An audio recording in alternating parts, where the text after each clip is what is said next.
Welcome to HortTube. My name is Jim Putnam and this is Autumn Fire Encore Azaleas in 2 minutes.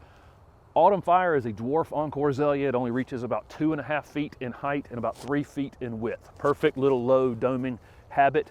This is a repeat blooming azalea. It's going to bloom spring, summer, and fall. Autumn Fire tends to bloom a little earlier than some of the other Encore varieties. There's some others beside me here that haven't really started blooming, and this one's in full bloom.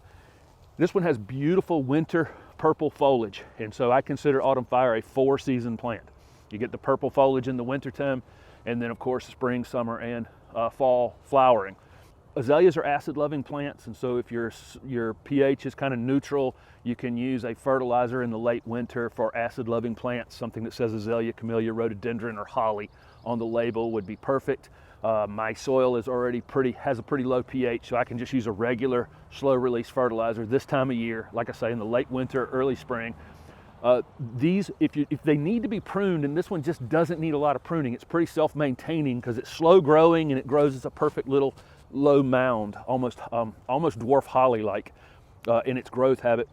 If you do need to prune them though, it would be after the first flowering in the spring. And that's pretty much it. These need to be mounded up a little bit when they're planted. They like moist, well-drained soil, and so I wouldn't plant them too deep. If pine straw is available in your area as a mulch, that's probably best with azaleas. If you use hardwood mulch, that's fine. Just make sure it's thin near the base of the plant. Don't make it too thick, otherwise it can end up you can end up drowning the plants. They're pretty pest free.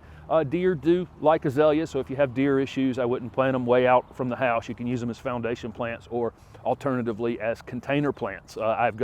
This is Autumn Fire. I've got an Autumn Bonfire as a container plant on my front porch, and it looks beautiful year round. Thank you very much for watching this 2-minute version of this variety. Feel free to search on my channel. You may find that I have previously done this variety in a longer format, and it may offer more information. Also, don't forget to subscribe to my channel. I have hundreds of gardening videos, and we'll continue to add more content in the future. Thanks again for watching.